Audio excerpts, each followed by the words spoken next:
Muy buenas tardes, mi nombre es Rubiela y quiero compartirles en esta hora una palabra de parte de Dios. La he titulado Dios trabaja alrededor de nosotros. Y para introducirla voy a contarles una historia de la vida real. Resulta de que la suegra de mi hermana era una mujer muy trabajadora. Desde joven decidió internarse en una casa de familia y le dedicó todos sus años sirviéndole a esta familia. Y ya cuando ella sus fuerzas ya no las tenía, decide buscar a uno de sus hijos para irse a vivir con él. Y se fue para la casa de mi hermana.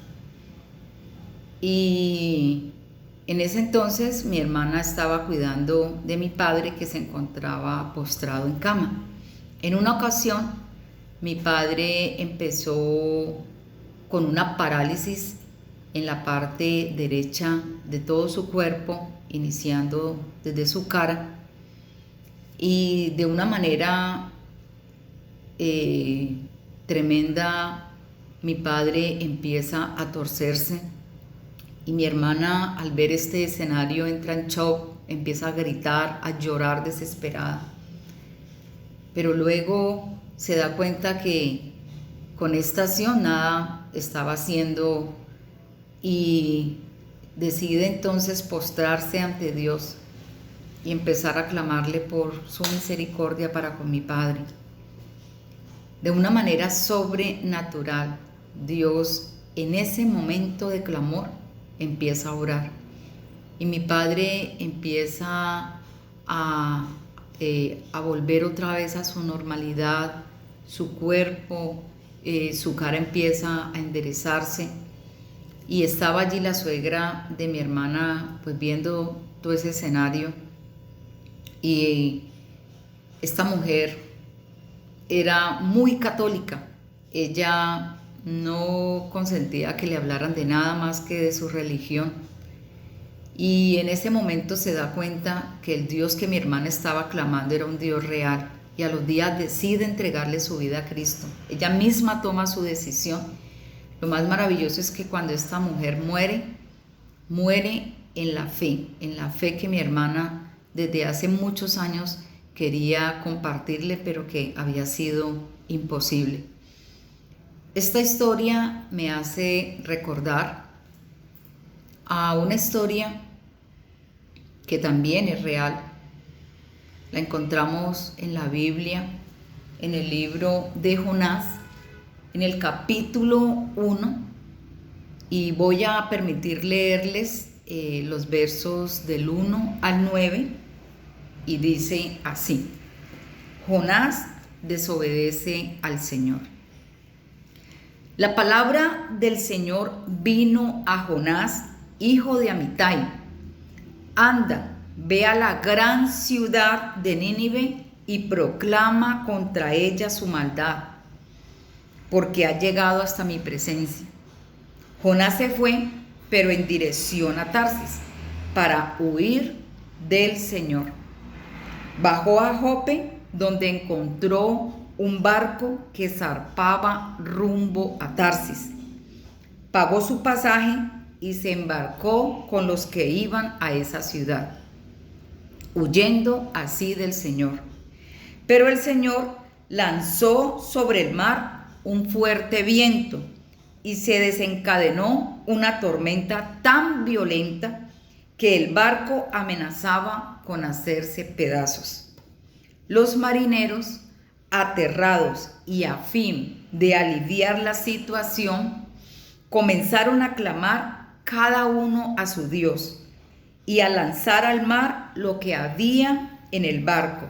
Jonás, en cambio, había bajado al fondo de la nave para acostarse y dormía profundamente. El capitán del barco se le acercó y le dijo: ¿Cómo puedes estar durmiendo? Levántate, clama a tu Dios quizás se fije en nosotros y no perezcamos. Los marineros, por su parte, se dijeron unos a otros: vamos, echemos suertes para averiguar quién tiene la culpa de que nos haya venido este desastre. Así lo hicieron, y la suerte recayó en Jonás. Entonces le preguntaron: dinos ahora, ¿quién tiene la culpa de que nos haya venido este desastre? ¿A qué te dedicas? ¿De dónde vienes? ¿Cuál es tu país? ¿A qué pueblo perteneces? Soy hebreo y temo al Señor, Dios del cielo, que hizo el mar y la tierra firme. Les respondió Jonás. Bueno, vamos entonces a ver el desenlace de esta tremenda historia. Y voy a empezar diciéndoles acerca de quién era Jonás. Jonás, la Biblia lo declara como un profeta. Y en Segunda de Reyes 14:25, permítame, yo se los leo. La Biblia dice así: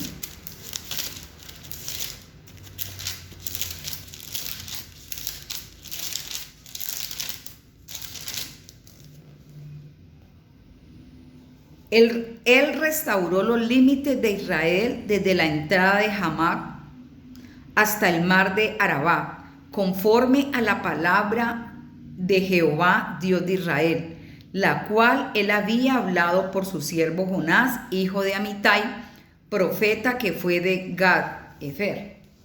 O sea que no era la primera vez que Dios le daba una orden a Jonás. Entonces, Jonás provenía de una ciudad llamada Gad-Efer. Gad-Efer estaba ubicada a 5 kilómetros al norte de Nazaret de Galilea. Jonás era de la tribu de Zabulón y vivió durante el reinado de Jeroboam II, de acuerdo a esta palabra que les acabo de leer, que está en Segunda de Reyes. Entonces, en cierta ocasión, Dios vuelve y le da otra tarea a Jonás. Dios le dice: levántate y ve a Nínive. En esa tarea no había nada que preguntar, no había nada que investigar, era clara. Dios le dijo: levántate y ve a Nínive. Lo único que había era obedecer. Era algo contundente lo que él tenía que hacer. Pero Jonás, en vez de irse para Nínive, hace todo lo contrario. Dice que compra un pasaje y se va para Tarsis. Nínive quedaba al este y Tarsis quedaba al oeste. Como ya conocemos esta historia, dice que fue Dios quien levantó un gran viento en el mar. Y claro, los marineros entraron en pánico. ¿Y quién no?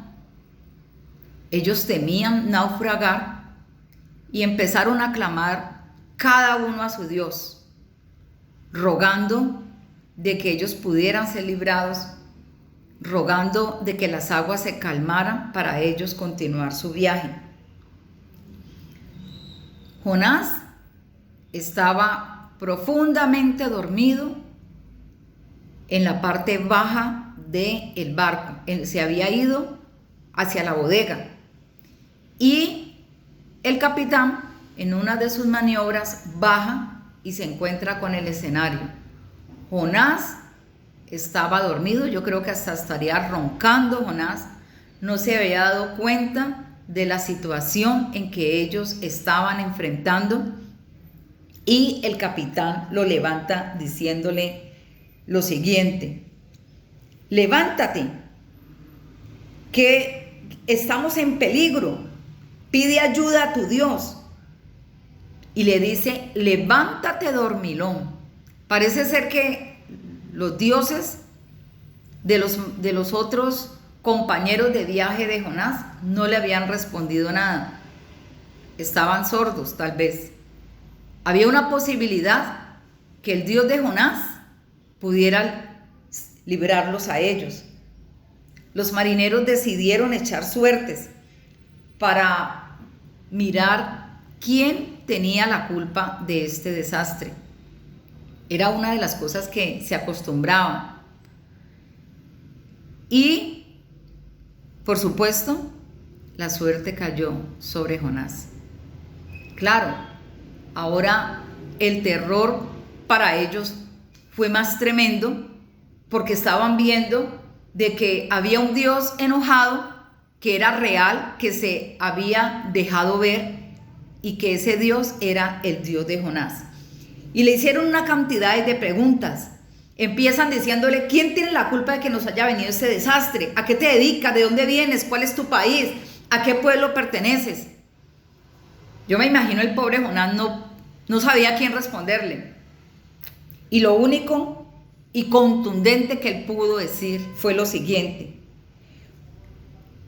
soy hebreo y temo a Jehová, Dios de los cielos, que hizo el mar y la tierra. O sea, el Dios de ustedes son dioses falsos. Mi Dios, a quien yo temo, fue el que hizo los cielos y la tierra. Y esta palabra que Jonás en ese momento declaró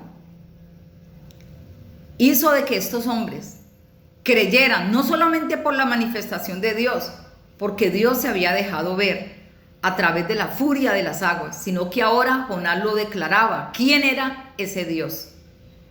Y eso también me hace recordar en el libro de Hechos, en el capítulo 16, también encontramos algo parecido a lo que estaba sucediendo en ese entonces con Jonás y las personas que estaban en este barco. A través de esta circunstancia, a través de ver la furia de las aguas y de ver el poder sobrenatural de un Dios sobrenatural, ellos pudieron creer. No solamente por lo que veían, sino por la declaración que Jonás pudo decirles en ese momento. Me imagino en medio también de su pánico que él tenía. Y en el libro de Hechos, permítame leerles del 26 al 32, dice: entonces sobrevino de repente un gran terremoto, de tal manera que los cimientos de la cárcel se sacudían, y al instante se abrieron todas las puertas y las cadenas de todos se soltaron. Despertando el carcelero y viendo abiertas las puertas de la cárcel, sacó la espada y se iba a matar, pensando que los presos habían huido. Mas Pablo clamó a gran voz diciendo: no te hagas ningún mal, pues todos estamos aquí. Él entonces, pidiendo luz, se precipitó adentro y temblando se postró a los pies de Pablo y de Silas, y sacándolo les dijo: señores, ¿qué debo hacer para ser salvo? Otra persona que pudo ver la manifestación de Dios y en ese momento reconoció que ese Dios era real y entregó su vida a Cristo. Y no solamente él, sino que toda su familia. Hoy, nosotros a nuestro alrededor debemos pensar a quién tenemos, llámese vecinos, llámese compañeros de trabajo, amigos, aún nuestra propia familia, para que nosotros podamos compartir de ese Dios grande y todopoderoso que tenemos. No esperemos que llegue un huracán, no esperemos que llegue un temblor para decirle a las personas que tenemos a nuestro alrededor quién es Dios y lo que Él espera de cada uno de ellos. Recordemos que siempre Dios está trabajando alrededor de nosotros, es para salvación de alguien. Todos los días Dios pone personas diferentes para que nosotros nos podamos relacionar. Y en medio de esas personas hay alguien que no lo conoce. Dios está muy interesado en la salvación del mundo. Él ama las almas. Por eso envió a Jesucristo. Y dice la Biblia, para que todo aquel que en Él crea no se pierda, mas tenga vida eterna. Dios sigue trabajando. Quiere usarnos, quiere usarte. Y esa es la invitación que te traigo en esta hora. Déjate usar por Dios. Es lo mejor que nos puede pasar. Ser la boca de Dios para traer vida a otros. Que Dios les bendiga. Permítame orar. Padre, en este momento quiero darte las gracias por esta gran oportunidad que nos regalas de poder ser tus mensajeros, Señor. Gracias porque obraste en hombres del Antiguo Testamento, obraste en hombres del Nuevo Testamento, pero ahora quieres obrar en nosotros, Señor. Padre, ayúdanos a ser instrumento en tus manos de salvación, de poder traer esperanza, Señor. Ayúdanos, Señor, a ser esos modelos que tú esperas de personas que vivamos para que seamos testigos de tu gran amor, para que seamos testigos de tu gran poder, Señor. Ayúdanos a ser valientes en el momento, Señor, de dar a conocer tu palabra. Gracias por estar aquí y gracias por ser un Dios real y gracias por escucharme en esta hora. En Jesucristo he orado. Amén y amén. Que Dios me les bendiga. Hasta una próxima oportunidad.